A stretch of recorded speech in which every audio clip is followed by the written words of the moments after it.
Made it up kind of a crazy road. Totally sidetracked. It starts way down there. It's a national forest. There's campsites all along it. So I'm gonna be staying out here tonight. Pretty impressive, actually. Yeah, this old girl made it up here no problem. Yeah, there's an observatory up top. I'm gonna keep going and check it out. Another 4 miles up. I was having problems with the other GoPro. It turned off on me. Most likely lost all the footage. My bike's overheating. Too hot. Have to let it cool down a little bit. Hopefully I can get it going again. But it's leaking coolant. I'm really high up. Too high. There's snow over there.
There's a nice little campsite up here. I don't think I can stay though, because it is there's snow up here right now, so I think it gets pretty cold. But check it out. You see that over there? That's an observatory. That's how high up I am. Like, we're all the way at the top, so pretty cool. All right, the bike's cooled off enough, I think. We gotta go down. It's gonna get 21 degrees up here tonight. Not ideal. Come on, girl. I know we're high elevation, so it doesn't run so good. All right, down we go. What's going on, everybody? It's me, Merch. How you doing? Sorry for the long, drawn-out, dramatic intro with a ton of text. But yeah, some of the bases needed to be covered. But check it out. This is such a cool, crazy ride. This is the first, like, off-road. I mean, it's on a road, so it's not off-road, but you get the idea. It's ridiculous. You should never take a bike like mine up this road. I just decided that I was going to. Sometimes I don't follow the rules. There's snow. It's ridiculously cold, but I'll tell you what, I had such an awesome ride going up this thing. It was insane. I felt my heart was beating the whole time. I had no idea how tall it was. I didn't even know anything about the observatory until I saw the sign. It was just this random road. I was actually on my way north. I was going up this 60 in New Mexico. I look over and I see this gorgeous mountain range. I see a national forest sign, and then something clicks in my head. I'm like, okay, scratch whatever I was just about to do. We're going this way, because I think national forest. I think, hey, I can stay out there for the night, free camping. It's probably wide open because the temperatures where I'm at here are absolutely frigid. Nobody in their right mind is out here except for me. And look what I'm doing. I'm doing some crazy stuff. This is literally a downhill mountain bike course in the summertime. They have races down this road, and I see why. Because you would have to be in that mindset to be going down it. Or maybe it's up. Maybe they go up it. That would make more sense. Nobody should be going down that fast. It really is one of those things where if you go off the edge of this, there's no fence, there's no rail. It's just a slightly curved inward. They cut it out inward so that way you kind of lean more into the mountain. But that's it. That's the only thing keeping you from going over the edge. And if you do go over the edge, you are most certainly going to either be dead or extremely hurt. Probably most of your bones broken, unconscious. The bike would be a total loss. It would be catastrophic. It would be bad. Just look at this. And I'm standing up. I feel very comfortable doing this. The road is actually very, very packed down. You can tell that there's been a lot of traffic up and down to the observatory, which is such a cool thing because I love space.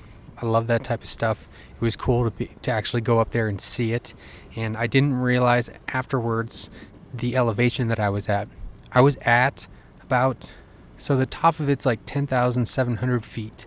Come to find out, I didn't know that because the road that I was driving on down below was at like 6,000 feet elevation already, and I didn't know that either. So New Mexico has some high desert, I guess is what it's called.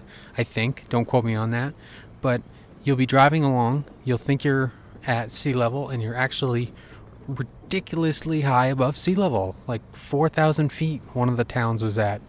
And it was just, I was at a chevron and I was at 4,000 feet. That's why my bike wasn't running so good, because in the manual, I was looking it up and it says you need to rejet the carburetors at 4,000 feet. So basically when I'm fueling up at the chevron in New Mexico, I'm already qualified for new jets. And basically you need to restrict the fuel. There's too much fuel going to the carburetors, going to the engine, so it's choking itself out. That's why it was having a hard time starting up there. I was surprised that it actually did as well as it did, and come to find out that this old bike has a certain set of carburetors called constant velocity carburetors. And if there are any carburetors that can make it up in high altitude like that, it's constant velocity carburetors. So if you're going to be riding a motorcycle up at high altitude and you don't want to rejet, like I did not rejet, I had the jets in there, but it takes time to do that. So I just wanted to see if it was capable of doing that, and definitely get something with constant velocity carburetors. It's old. If you have fuel injection, you'll never have to worry about it. This is an old school type of thing. Probably not a lot of people are going to be riding carburetor motorcycles for too long. But yeah, check us out. This is another thing that happened. I lost my speedo. I happened to see it on the way down. I lost my speedometer a while back, and I disconnected it. But it had come loose, and it just fell right out. Luckily, I grabbed it because it's still salvageable, and actually I'm in the process of hooking it back up, because my odometer doesn't work when I don't have my speedometer hooked up, so I don't know how far I'm going. It's an ongoing battle with this bike. It's old, but basically it was overheating at the top because the radiator fan solenoid quit. But luckily I have a remedy for that. I've actually already installed an on-off switch before I even left Maine, because I anticipated this happening. Old bikes are notorious for losing the fan, and you always want to have it on an on-off switch as a backup. But check out this little campsite. Not bad. Not a bad site at all. Pretty perfect, actually. I was very excited when I found this. It was pretty cold, and I wasn't messing with fires, but it has a lot of fire pits. That is for sure. But I was doing a bear check, because there are bears out here, I think. I'm always thinking about that, I don't want to end up, a victim or a snack or anything like that. I'm doing my little rock sweep here. You got to do a rock sweep unless you like sleeping on rocks. I don't. Some people might. I don't know. People sleep on nails all the time. They do some weird stuff. I personally am into the Nemo insulated blow up mattresses. I sleep like a baby on those things. Does that mean I'm spoiled? I don't know. Maybe. But yeah, I have everything folded up into a little tent taco. I unfold it, sleep in it, and it's good to go. I love it. That's my setup. I'm getting better at it every time. Yeah, I just do a little couple blows in there, and then I roll it up, and it pushes all the air into there, so I don't have to do it myself. Yeah, it really makes you lightheaded if you have to do it yourself. Good morning, guys. I'm getting packed up. It's first light. That's how I like to roll. No time to waste. The day is young, and time waits for nobody. Not us. Not me. Not you. Kind of wanted to give you guys a quick rundown on how I'm staying warm, because it's like 20 degrees out here. It was cold. I'm up in the mountains. That's the price you pay for these sights and for this ride. The price is temperature. It's going to be snowing here tomorrow, so I'm going to be taking off. I'm going to be going south, headed down towards the Mexico border.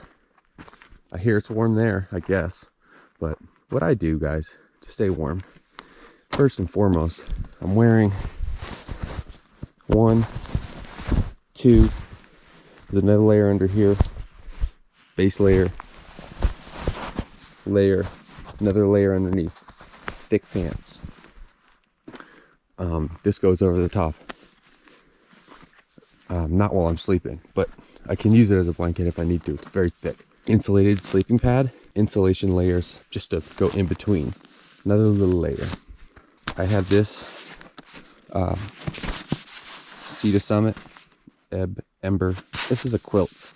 I really love this. This is incredibly warm. It has a little mummy spot down the bottom for your feet. You can get all wrapped up. And this is down. Super, super warm. Very dry. Very lightweight. Compacts into this little thing.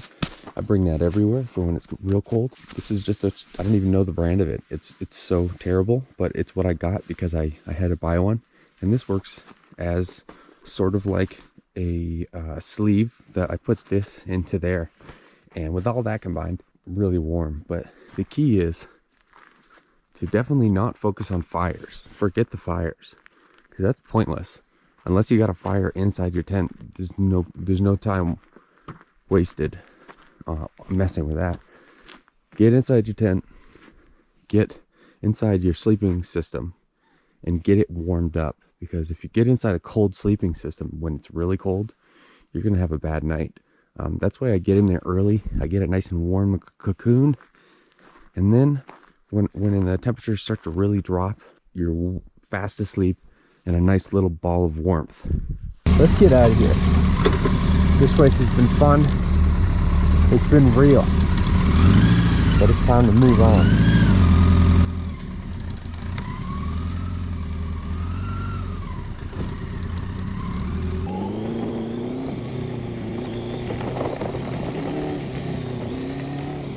What's going on, guys? Beautiful. Good morning.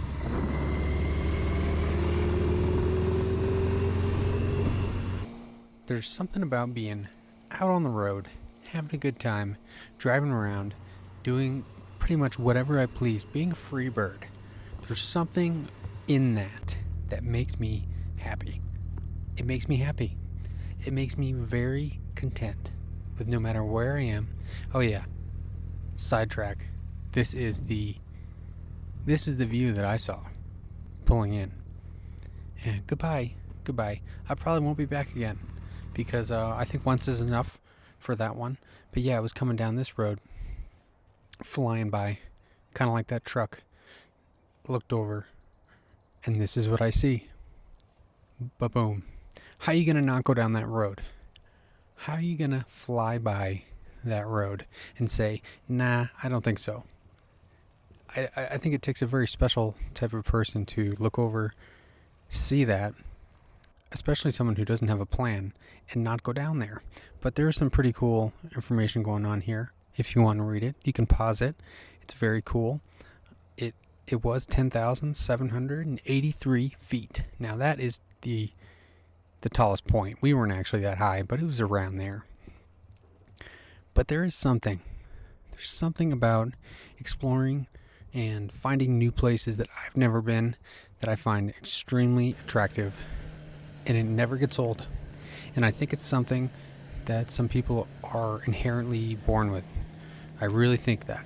I think that there's people that like to stay in one spot, and there's people that like to move around.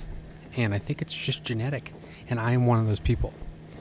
I've never been happy being in one place for too long, and that's why I love this stuff. I mean, every day is a new scene. I would do this for the rest of my life if I could, but obviously everything has a sunset. Everything has a sunset clause. But for the moment, I can at least tell myself that, I can keep going. I can keep going for as long as I can, because look at this. I'm flying down the road. I don't know where I'm going. I have no clue where I'm going except forward. And I see things like this. I see this little pull off here that leads to some mountains. I don't know if I can get there from here, but I'm going to try. I'm going to try and see if I can. And it ended up being a ghost town, first of all, which is kind of weird. A closed ghost town. How are you going to close down a ghost town? Please answer me that. I was laughing to myself, but there's nobody there to hear me laugh because it's a closed ghost town. Anyone get back to me on that? How that's even possible? Can you open a ghost town? I don't know. But check this out. There was I think it's a railroad, dirt road, and it's a ghost town. So there's no one to tell me I can't go down it. And I'm gonna fly down this thing. I was actually kind of going a little bit fast down this. There was a couple bumps, but for the most part, it was a pretty fun ride. And I'm getting a little bit better on this big bike. It's easy to forget that it is a huge bike. It weighs, probably 800 to 900 pounds. And I'm doing stand-ups, and I'm just flying down dirt roads. I have laid it down once. You'll see that coming up soon. It's still fine, but it does well. It does well, and it has Route 66 tires. You guys, these are like 2 little pinstripes away from being street slicks, and I'm doing this stuff with it. It's not recommended for any of this type of stuff, but I'm doing it anyways, because why not? Worst case scenario, get a flat tire, I fix it, we keep going. If it blows out, you get a new tire, you keep going. If it isn't fixable, you leave it there, you keep going. Either way, you keep going. So, I see this thing. I don't know if it has a name. I don't know if you can even go there. I want to get a closer look. And everybody else is over to my left. They're on the highway. They're going straight. They're having a boring time. They're probably listening to some Joe Rogan podcast or some basic thing like that. And I'm over here bombing down. I see all sorts of, there's like the family members that are in the side seat, and they're looking out the window because they're bored, and they're like, oh my God, look at that guy. He looks like he's having a good time. Yeah, I am. I'm having a great time. I'm having an awesome time. And I can do this wherever I want. So it's kind of like, if you've ever wanted to get a motorcycle and just bomb down any road, you should, because it is rewarding. But check us out. That's pretty western. It's pretty western of New Mexico, if you ask me. Very western. It has this this movie-esque feel to it. It looks really small on this GoPro, but it's huge. I find a little railroad tie here. I give it a chuck because I don't really know what else to do with it. I wanted to see if I could toss it over the railroad. Of course I can. I throw it over the mountain. I throw it over the mountains. And I'm really impressed by how they still have the railroads going on. It's pretty interesting to me that it's even still a thing. If any of you guys work on the railroad, let me know. Let me know what that's all about.